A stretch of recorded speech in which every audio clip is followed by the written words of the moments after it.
10 Rubik's Cubes solved blindfolded in one sitting. That was my mission for 2024. If you think it's crazy, that's because it is. My best ever result before this was 8 cubes, and any higher attempt I've ever done had failed. I first oriented all the cubes, did a quick scan to make sure none were duplicate scrambles, then got straight into memorizing. And within a minute, I made my first mistake, memorizing several incorrect pieces. And I did it again with my second cube. It's one of the worst things that could happen because I had to force myself to forget what I just learned and replace it with new information. By the time I started memorizing cube 3, I realized I was going way too slow and decided this attempt was probably going to fail. I'd aimed to roughly memorize at a pace of 3 minutes per cube, and I took nearly 8 minutes for the first 2. Should I just quit? I really wanted to, but for some reason, I kept going. After cube 4, I realized I had almost completely forgotten cubes 1 and 2, which was a really bad sign. But again, I kept on going. A quick revision, then on to cube 5. And that's when things seemed to pick up. I got in the zone and the information started flowing like DNM 37 pouring into a cube. Cube 6, cube 7, cube 8. I'd now reached the point of my previous personal best. Any higher than this was new territory for me. I was running out of space in my brain to memorize, but how could I stop now? 32 minutes for 8 cubes was not on pace, but it wasn't terrible. So on to cube 9, then cube 10. Completed just under 38 minutes. But I wasn't ready to start solving yet. I needed to check my memorization. So back to cube 1. Then cube 2, and I spotted an error. I had memorized T instead of S, which meant I needed to change the word cat into chess. Ugh, how many more mistakes had I made? I kept revising. Cube 3, 4, 5, 6. Then I realized I had completely run out of time. At the start, I told myself I had to start solving at roughly 45 minutes into the attempt, or I ran the risk of hitting the time limit, which was 1 hour. I quickly revised the last 4 cubes in my head without physically confirming that I was right.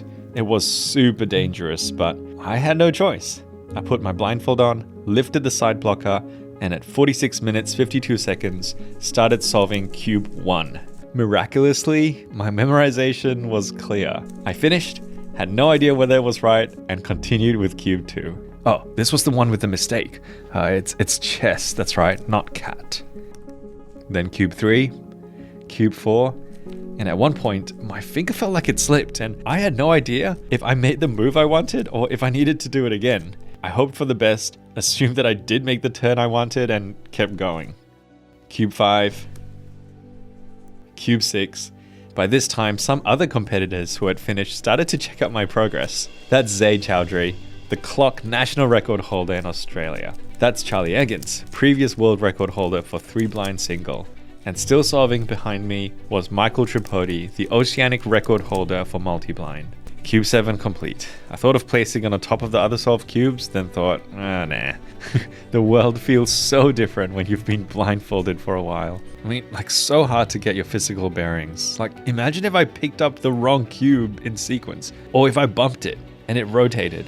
So many worries, no time to think about it. Cube 8. Unknown to me, only a bit over 5 minutes left. But amazingly, the recall kept flowing smoothly. I would normally hesitate much more than this, but I'd made sure my very first mental trigger for each new cube was strong, so I could get into it straight away. Cube 8 done, which caught the attention of Mitch Anderson, another fast cuber and WCA delegate. I had no idea I had an audience. Mitch picked the stopwatch up, ready to time the moment I finished. What a pro. Cube 9 done. Zaid was impressed.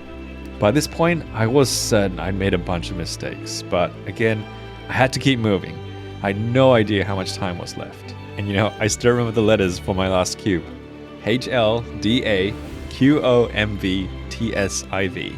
And for the corners, IQUT, and then, oh wait, you see me pause for a second because I freaked out, forgetting whether it was V or C first, but I just had to go with my gut. VSCV. Yes, I think that's right. Cube down.